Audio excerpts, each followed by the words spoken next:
এই সূরাটি আয়তনে ছোট হলেও মর্যাদার বিচারে কোরআনে কারীমের শ্রেষ্ঠতম সূরাসমূহের মধ্য থেকে অন্যতম।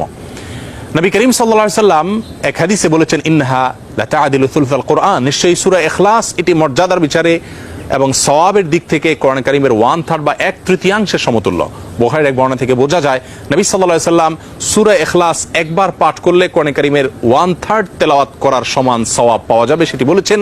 এর উপর ভিত্তি করে অনেক উলামা ইকরাম বলেছেন, 3 বার যদি কেউ কুল হুয়াল্লাহ সূরা বা সূরা ইখলাস পাঠ করে তাহলে আল্লাহ রাব্বুল আলামিন তাকে গোটা কোরআন একবার পড়ে শেষ করার সমান সওয়াব দান করবেন। অন্য আরেকটি হাদিসে বর্ণিত হয়েছে, এক ব্যক্তি সূরা ইখলাস পাঠ করেছেন, নবী সাল্লাল্লাহু আলাইহি ওয়াসাল্লাম সে শুনতে পেয়ে তিনি বলেছেন ওয়াজাবাত, অর্থাৎ তার জন্য ওয়াজিব হয়ে গেছে।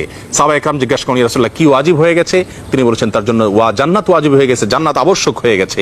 অন্য একটি বর্ণনায় তিনি বলেছেন, যদি কেউ 10 বার সূরা ইখলাস বা কুল হুয়াল্লাহ সূরা পাঠ করে আল্লাহ রাব্বুল আলামিন তার জন্য জান্নাতে একটি প্রাসাদ নির্মাণ করবেন। মসজিদে কুবার একজন ইমাম নিযুক্ত ছিলেন, যিনি প্রতি রাকাত ফরজ নামাজে সূরা ফাতিহা পাঠ করার পর যখন অন্য সূরা মেলানোর অপশন আসে তিনি প্রথমে সূরা ইখলাস পাঠ করেন, এরপর অন্য সূরা পড়েন। সাহাবা ইকরাম এবং সেই মসজিদের মুসল্লিরা নবী সাল্লাল্লাহু আলাইহি ওয়াসাল্লামের বিষয়টি উত্থাপন করলেন এবং তারা জানতে চাইলেন কেন তিনি এমনটি করেন। সূরা ইখলাস এটি তো প্রত্যেক রাকাতে পড়াটা বাধ্যতামূলক নয়, সূরা ফাতিহার পর তিনি নিয়মিত এটি কেন করেন? সেই ইমামকে ডেকে নবী সাল্লাল্লাহু আলাইহি ওয়াসাল্লাম জিজ্ঞাসা করলেন এর কারণ সম্পর্কে। তখন তিনি বলেন, ইয়া রাসূলুল্লাহ, আমি সূরাটাকে